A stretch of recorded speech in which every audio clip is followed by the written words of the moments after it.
I was maybe in the 6th grade. We took classes at Walltown maybe twice a week, and it was just an elective, just something to do. I started to like it more and more the more that I started to do it. Walltown had this big play that they were doing. It was called Banging, and it was like one of their first major productions. Performed it at various schools. We went on tour with the show. I remember the first time we did it, it was at a Carolina Theater in Durham, and we performed for all the schools because the play was about gang violence.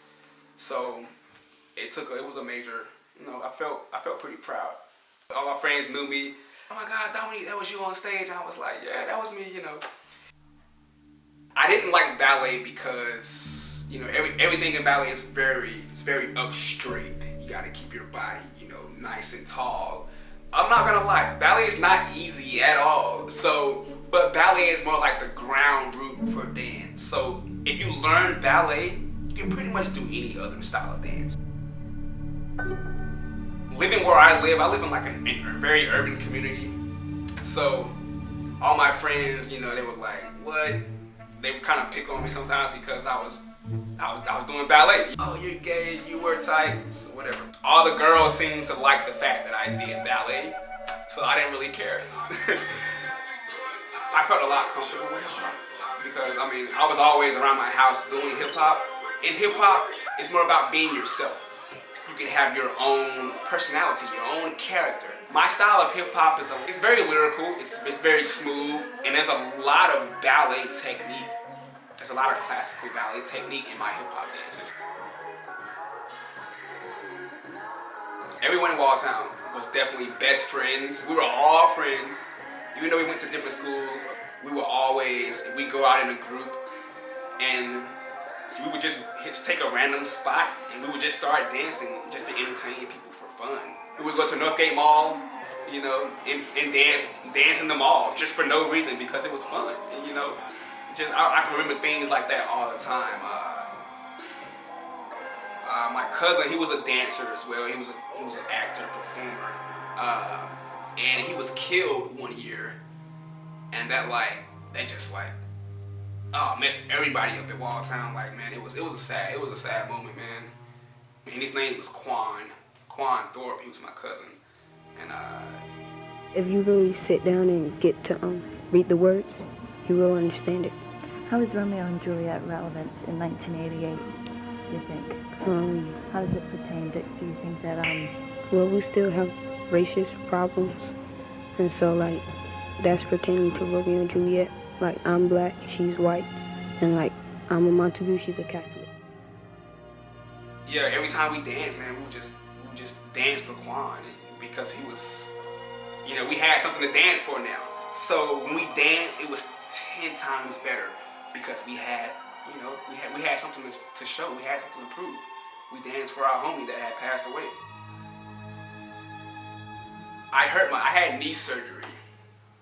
I tore my ACL probably, I want to say 2 years ago. And the kids were in my class doing cartwheels. And I did a cartwheel with the kids, and I heard something pop. And I fell down instantly. Finally went to the doctor. I couldn't take the pain anymore. I was like, something's definitely wrong with my leg. And the doctor was like, yeah, you've got a torn ACL. I tore my meniscus a little bit. I ended up so I was not dancing at all for a good 6 months or so.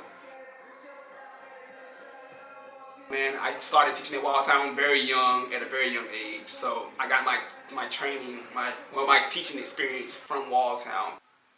Just teaching, man. I really like teaching. I love teaching. I like to show people what I can do. I want to own my own dance studio, most definitely. Definitely want to own my own dance studio. Just be the boss of a studio, basically. Bring in teachers from all over, ballet teachers. Try to reach out to the community that I grew up in, actually. I want to do that. Oh, my. You see my baby cousin?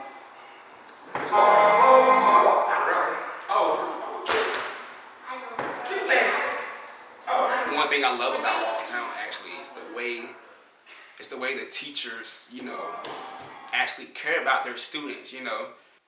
At Walltown, we would focus on each individual student. If they had a problem, we would go to that student and we would, you know, try to work it out. If they had a problem with a certain dance or so, we wouldn't just leave them out and say, oh, if you got it, you got it. If you don't, you don't. No, we would take that student, take them to the side, help them with whatever they want to work with.